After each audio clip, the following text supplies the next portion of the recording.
حضرت جناب افسر رضی اللہ تعالیٰ عنہ کہتی ہے میں نے جناب عبداللہ ابن عمر کو پیغام دیا اور میں نے کہا میرے جوان بھائی سن. نبی پاک نے فرمایا ہے تو اچھا پر تہجد میں نہیں اٹھتا، نفل نہیں پڑھتا. او میری ملت کے جوانوں، مزہ نہیں آ جاتا جب ساری دنیا سوئی ہو، ساری دنیا، اور بستر بھی گرم ہو اور نیند بھی پورا غلبہ کر رہی ہو، اور اچانک گھنٹی بجے دماغ میں، آنکھ کھلے، گھڑی پہ نظر پڑے، 3:30 4 بجے کا پیغام گھڑی بتائے، اور کوئی چڑھتی جوانی والا اٹھ کے وضو کرے، اور جب وہ مصلی کھول کے بچھائے تو مدینے والے محبوب کہتے ہیں کہ ہر نماز پہ رب ثواب دیتا ہے، اور جو اٹھ کے تہجد کی نماز پڑھے اسے دیکھ کے تو رب مسکراتا ہے، جو اس کی شان کے لائق ہے، جو اس کی شان کے لائق، وہ مسکراتا ہے، خوش ہوتا ہے کہ میرا بندہ تہجد میں اٹھ گیا، وہ مسکراتا ہے. کاش ہماری صبحیں کبھی اپنے مالک کے نام ہو جائیں. کاش کے صبح حضرت ابو الحسن رحمت اللہ تعالی علیہ حضرت معاذ ابن جبل رضی اللہ تعالیٰ عنہ کے پاس بیٹھا کرتے تھے. فرماتے ہیں ان سے جو پیار بڑھا تو پھر میرا مصلی سے بھی بڑھ گیا. تابعی ہیں، فرماتے ہیں صحابی رسول سے محبت ہوئی تو ذکر سے بھی ہو گئی، پھر درود شریف سے بھی ہو گئی. محبت ان سے بڑھی تو پھر اللہ نے مسجد کا پیار بھی بڑھا دیا. آپ فرماتے ہیں کہ میری ہر وقت طبیعت چاہتی تھی کہ بس اللہ اللہ کروں، بس اللہ اللہ کروں، بس نہ میں ذرا تھوڑی جان چھڑاؤں لوگوں سے، کوئی 10 منٹ ملیں تو میں کوئی 4 نفل پڑھ لوں، میں تھوڑا سا نہ بچوں لوگوں سے، اور مجھے تسبیح ملے تو میں نہ کوئی 400-500 دفعہ استغفار پڑھوں، سبحان اللہ، الحمدللہ، اللہ اکبر، لا حول ولا قوت الا باللہ، میں نہ تسبیحات پڑھوں. فرماتے ہیں کہ بچے تھے گھر میں 6-7، غربت تھی، کام ملتا کوئی نہیں تھا، اور میں کام چور نہیں تھا، کام ڈھونڈتا تھا، پر اللہ کی قدرت کے کام نہیں ملتا تھا. فرماتے ہیں کہ میں نے ایک دن اپنی اہلیہ سے کہا کہ آج میں پھر جاتا ہوں کام ڈھونڈنے. تو میری بیوی بڑی فرما بردار تھی، پر اس دن نہ غربت کے ہاتھوں تنگ آ کے کہنے لگی آج نانا کوئی تو چیز لے کے آیا تو مجھ سے بچوں کی بھوک نہیں دیکھی جاتی. یہ سب روگاں دا روگ محمد جس دا نام غریبی، کنڈ بلا کے لنگ جاندے نہیں دوست یار قریبی. آج نہ کچھ لے کے آیا تو میں بچے لے کے چلی جاؤں گی. شیخ فرماتے ہیں کہ میں بڑا پریشان گھر سے نکلا، پر میں نے صبح سے لے کے زور تک کام ڈھونڈا، کام ملا کوئی نہیں. تو میرے دل میں خیال آیا چلو کام نہیں ملتا تو اللہ اللہ تو کرے نا، چلو بندوں کی مزدوری نہیں ملتی تو رب کریم کی عبادت ہی کرتے ہیں. فرماتے ہیں کہ میں نے نا فرات کے پانی سے وضو کیا، نہر کے، شدید دھوپ تھی، ساتھ ریت تھی اور ریت تپ رہی تھی. میں نے اپنا رومال وہیں مصلی کے طور پر بچھا لیا، اور فرماتے ہیں کہ زور سے لے کر عصر تک نماز پڑھی، دھوپ بھی پورے زور پہ، پر میرے سجدے کا ذوق بھی پورے زور پہ. فرماتے ہیں سورج بھی چمک رہا ہے اور رب کی عبادت کا ذوق بھی پورے زور پہ. میں سجدہ کروں تو پھر میرا اٹھانے کو جی نہ چاہے.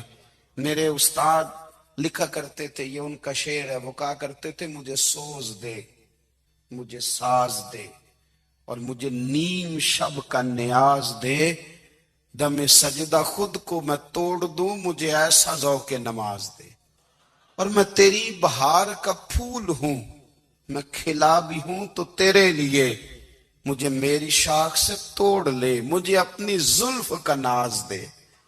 بھائی فرماتے ہیں کہ عصر تک میں نے نفل پڑھے، دل ڈھلنے لگا، عصر کی نماز پڑھی اور میں وہاں سے چلا. اب میں جب نکلنے لگا تو دل میں خیال آیا کہ چھوٹی چھوٹی دیواریں ہیں گھر کی، بغیر کچھ لیے جاؤں گا تو بیوی دور سے دیکھے گی تو شور کرے گی کہ پھر خالی ہاتھ آ گیا ہے.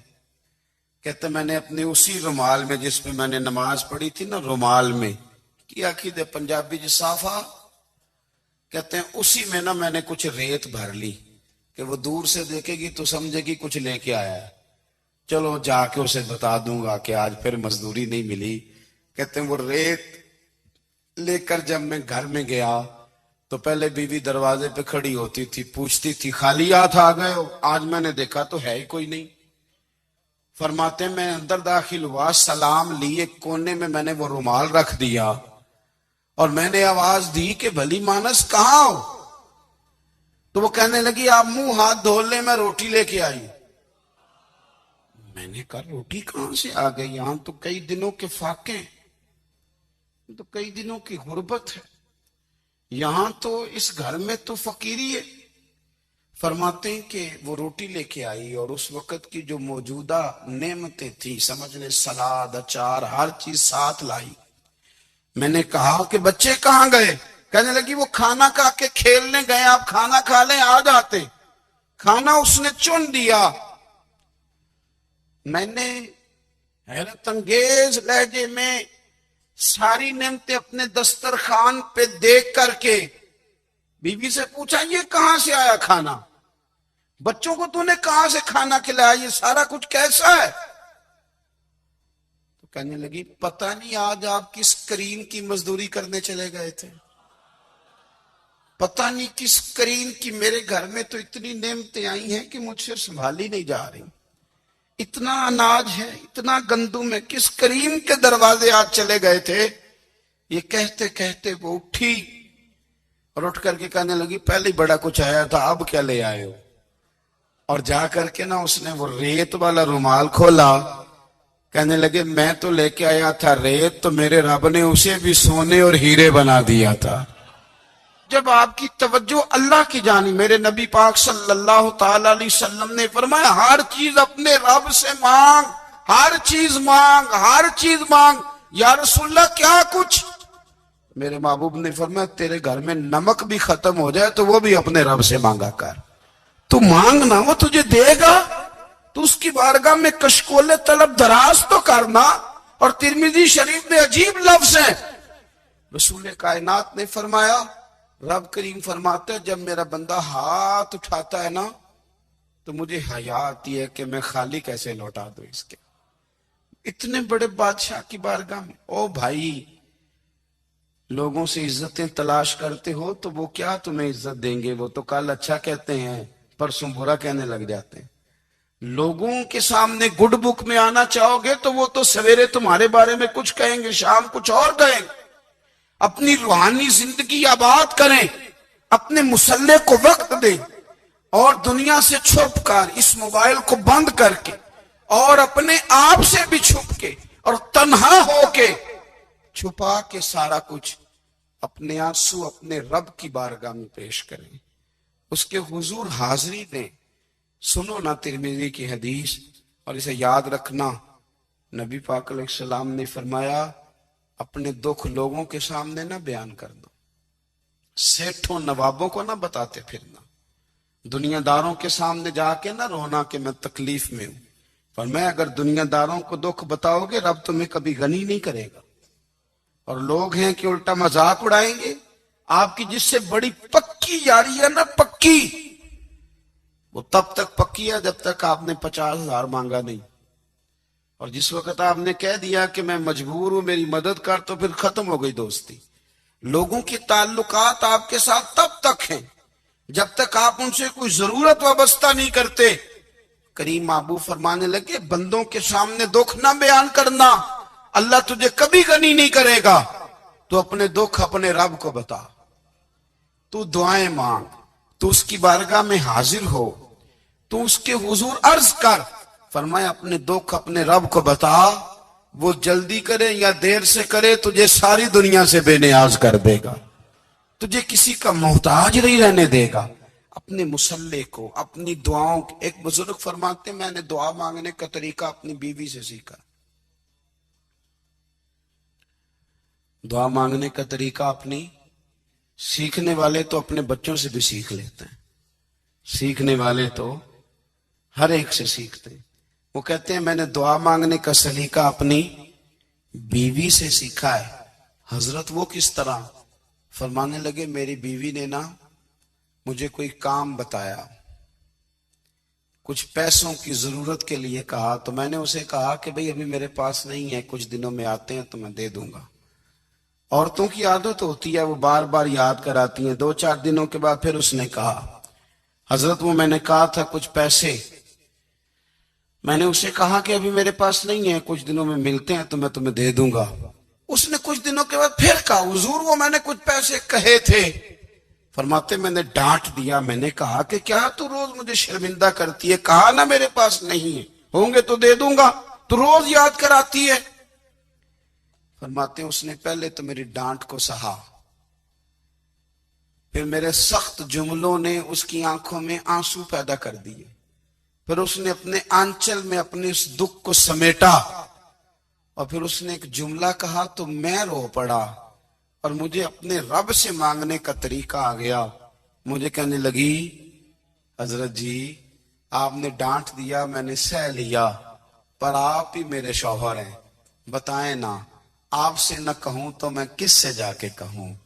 فرماتے میں رو پڑا، اور میں کھل کے رویا، اور میں تڑپ کے رویا، اور پھر میری سسکیاں بند گئیں۔ تو مجھے کہنے لگی آپ کو کیا ہوا؟ میں نے کہا مجھے بھی دعا مانگنی آ گئی ہے۔ جب میں اسے کہوں گا نا اللہ تو ہی میرا رب ہے، میں تجھ سے نہ کہوں تو میں کس سے جا کے کہوں؟ میں کیوں کسی بندے سے سوال کروں؟ میں کیوں کسی دنیا دار سے کہوں؟ میں تیرے بندوں کا، نیک بندوں کا وسیلہ لے کے، تیرے محبوب کی غلامی لے کے تیری بارگاہ میں آیا، تجھ سے نہ مانگوں تو کس سے مانگوں؟ سمجھ آ گئی ہے جب میں اس رنگ میں مانگوں گا تو پھر رب میرے اوپر بڑا ہی فضل فرمائے گا، وہ میرے اوپر بڑی رحمت کرے گا، وہ میرے لیے آسانیاں کرے۔ عزیز دوستو ہم اس طرح کرنے لگ گئے ہیں کہ ہم نے نا اپنے تعلقات پر اعتماد کرنا شروع کر دیا ہے۔ میرے تعلقات بہت ہیں، ہم نے اپنی دولت پر اعتماد کرنا شروع کر دیا ہے، میرے پاس دولت بہت ہے۔ ہم نے اپنے علم پر، اپنی شہرت پر اعتماد کرنا شروع کر دیا ہے کہ میرے پاس فلاں چیز بہت ہے۔ یاد رکھنا جب بے نیاز اپنی صفت بے نیازی دکھاتا ہے تو بڑی بڑی دولتوں والے مجبور نظر آتے ہیں۔ بھائیو جب انسان کا رشتہ اپنے مالک کے ساتھ ہوتا ہے پھر تو غم بھی کچھ نہیں کہتے، پریشانیاں بھی کچھ نہیں کہتی، پھر تو زندگی صبر والی، پھر تو زندگی توکل والی، پھر تو زندگی بھروسے والی، پھر انسان اپنے آپ کو رسوا نہیں کرتا، دنیا داروں سے امیدیں اس کی ختم ہو جاتی، امیدیں اللہ رسول سے لگا لیتا ہے، مضبوط ہو جاتا ہے، مضبوط طاقتور ہو جاتا ہے، خوددار ہو جاتا ہے، باوقار باعزت ہو جاتا ہے۔ حضرت بہلول دانا رحمت اللہ علیہ بیٹھے تھے تو ہارون رشید حج کر کے آ رہا تھا، تو رستے میں حضرت شیخ سے ملاقات ہو گئی، تو السلام علیکم کے بعد کہنے لگا حضور کوئی حکم ہو تو بتائیے گا۔ تو حضرت بہلول دانا فرمانے لگے تیرا رب کون ہے؟ اس نے کہا اللہ۔ تو فرمایا میرا کون ہے؟ کہا اللہ۔ فرمانے لگے تو بڑا ہی بیوقوف ہے، کیا تو یہ سمجھتا ہے کہ رب ہارون رشید کو تو دے گا اور بہلول دانا کو بھول جائے گا؟ تیرا بھی وہی رب ہے، میرا بھی وہی رب ہے، اس نے اگر تجھے دے کے آزمایا ہے تو ہو سکتا ہے مجھے نہ دے کے آزما رہا ہو، جب اس کی حکمت کے تقاضے ہوں گے تو عطا کرے گا اور دے گا، تو جا اپنا کام کر۔ بھائی اپنی روحانی زندگی، اپنی عبادات، اپنے وظائف، اپنے روزمرہ کے معاملات، اپنی دعائیں، اپنا استغفار، دیکھو کوئی مشکل کام تو نہیں، 2 رکوع ہیں سورہ واقعہ کے اگر رات کو پڑھ لی جائے تو۔ میں کس طرح یہ بات بیان کروں کہ تعویذ بانٹنا آسان ہے اور وظیفہ بتانا مشکل ہے؟ سارا دن تعویذ بانٹیں تو لوگ لینے کو تیار ہیں، اور اگر آپ وظیفہ بتائیں تو کہتے ہیں تو مشکل کام ہے۔ او خدا کے بندے، اگر آپ کا تعلق قرآن پاک کے ساتھ مضبوط ہو، قرآن پاک کے ساتھ اگر آپ کا رشتہ ہو، لوگ سفارشیں ڈھونڈتے ہیں نا دنیا میں، کوئی تعلق مل جائے تو میرا کام ہو جائے، دنیا میں اتنا مشکل معاملہ ہے، آخرت میں مجھے بتائیے گا کتنا مشکل معاملہ ہوگا۔ میرے نبی پاک صلی اللہ تعالی علیہ وسلم نے فرمایا جو لوگ سورہ ملک پڑھا کرتے تھے نا، سورہ ملک، یہ سورت ملک قیامت میں ان کی سفارش کرے گی، اور اس طرح کرے گی کہ کہے گی اے اللہ یہاں اس بندے کو جنت میں داخل کر دے یا مجھے قرآن پاک سے علیحدہ کر دے۔ تو رب فرمائے گا جا اس کا دامن تھام کے اسے جنت تک پہنچایا۔ آپ بات کو سمجھیں، جب آپ کے تعلقات اپنے معاملات کے ساتھ مضبوط ہوں گے، یہ نبی کریم نے وعدہ کیا ہے کہ تو سورت واقعہ پڑھ تیرے گھر میں فاقہ نہیں آئے۔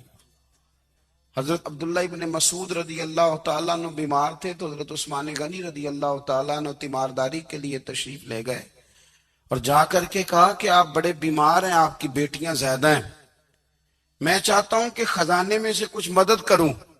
تو سیدنا عبداللہ ابن مسعود رضی اللہ تعالیٰ عنہ اٹھ کے بیٹھ گئے اور کہنے لگے امیر المومنین، اللہ آپ کو میری طرف سے، میری بیٹیوں کی طرف سے بہتر صلہ دے، میری بیٹیوں کو کسی خزانے کی ضرورت نہیں، میں نے انہیں خزانہ دے دیا ہے۔ کہا جناب آپ نے کون سا خزانہ دیا ہے، میں آپ کے مالی معاملات کو جانتا ہوں۔ تو فرمانے لگے امیر المومنین، میرے نبی کریم نے فرمایا ہے جو سورت واقعہ پڑھے اسے کبھی فاقہ نہیں آتا، میں نے بیٹیوں کو یاد کرا دی ہے، یہ خزانہ میں نے انہیں دے دیا ہے۔ وہ سارے والدین سنیں جو بیٹیوں کے لیے پریشان رہتے ہیں۔ حضرت عبداللہ ابن مسعود نصیحت کر رہے ہیں، فرمانے لگے میں نے سورت واقعہ یاد بھی کرا دی ہے، پڑھنے کی عادت بھی ڈال دی ہے۔ حضور نے فرمایا ہے جو سورت واقعہ پڑھے اسے فاقہ نہیں آتا۔ کہنے لگے چاند تو اپنی جگہ چھوڑ سکتا ہے، سورج گر سکتا ہے، تارے ٹوٹ سکتے ہیں، پر مدینے والے رسول کی بات غلط نہیں ہو سکتی۔ حضور نے فرمایا فاقہ نہیں آئے گا تو انشاءاللہ کبھی بھی نہیں آئے گا۔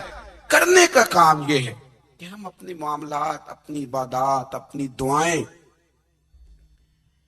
کبھی 10 منٹ عادت ہو جائے نا دعا مانگنے کی علیحدہ سے رات کو۔ حضور نے فرمایا جو فرض نماز کے بعد دعا مانگے اللہ اس کی قبول کر لیتا ہے۔ نبی پاک صلی اللہ تعالی علیہ وسلم نے فرمایا اللہ مسافر کی دعا قبول فرماتا ہے۔ حضور نے فرمایا اللہ مظلوم کی دعا قبول فرماتا ہے۔ حضور نے فرمایا بیمار سے دعا کراؤ اللہ اس کی دعا قبول فرماتا ہے۔ میرے نبی پاک نے فرمایا ماں باپ جب بھی اولاد کے لیے ہاتھ اٹھائیں، ویسے تے بلے شاہ تو آسمانی اڈ دیا ہی پھڑ دیں، جڑا گھر بیٹھا انہوں پڑھیا ہی نہیں۔ حضور فرمانے لگے ماں باپ جب بھی اولاد کے لیے دعا فرمائیں اللہ ان کی دعا کو قبول کرتا ہے۔ آپ اپنا تعلق بنائیں، دعا کے ساتھ، عبادت کے ساتھ، مصلی کے ساتھ رشتہ بنائیں، استغفار پڑھیں۔ صلاح الدین ایوبی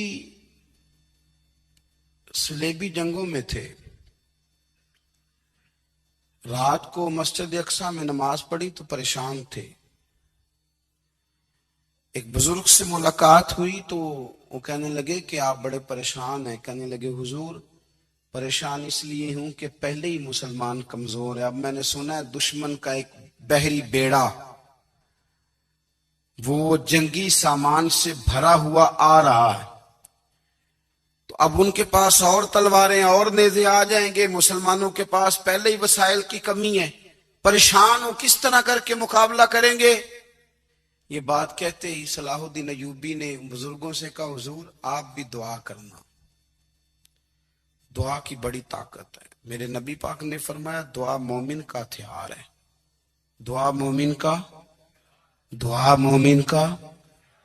حضور نے فرمایا تقدیر کو سوائے دعا کے کوئی چیز نہیں بدل سکتی، دعا مومن کا ہتھیار ہے، یہ کافر کے پاس کوئی نہیں، یہ ہتھیار ہے مومن کا۔